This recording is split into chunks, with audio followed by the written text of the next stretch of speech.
రోజంతా పనులతో హడావిడిగా గడిపేస్తాం. కాబట్టి నిద్రపోయే ముందు కాస్త ఫేస్బుక్లో ఫ్రెండ్స్ ఏం షేర్ చేశారో చూద్దామనుకుంటూ ఇంటర్నెట్ ముందు కూర్చుంటున్నారా? జాగ్రత్త, నిద్రలేమితో బాధపడతారు. ఇక దాని నుండి ఇంకెన్నో అనారోగ్యాలు చుట్టుముడతాయంటున్నారు జపాన్ పరిశోధకులు. నిద్ర సరిగ్గా పట్టకపోవడం, కలత నిద్ర వంటివి వేధిస్తుండడానికి కారణం పడుకునే ముందు టీవీ, ఇంటర్నెట్ వంటివి చూడటమే అని వీరు గట్టిగా చెబుతున్నారు. సాధారణంగా అందరూ పడుకునేంత సమయమే పడుకున్నా నిద్ర సరిపోనట్టు అనిపించిందంటే ఆలోచించాల్సిందే అని హెచ్చరిస్తున్నారు.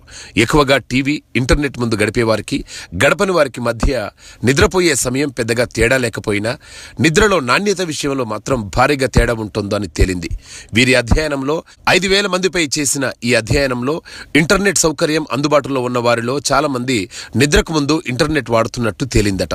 దానివల్ల ఆరోగ్యంపై తీవ్ర ప్రభావం పడుతున్నట్టు కూడా గుర్తించారు. ఆ పరిశోధనలో నిద్రకు ఓ 2 గంటల ముందు నుంచి టీవీ, ఇంటర్నెట్లకు దూరంగా ఉంటే కంటి నిండా నిద్రపోవచ్చట.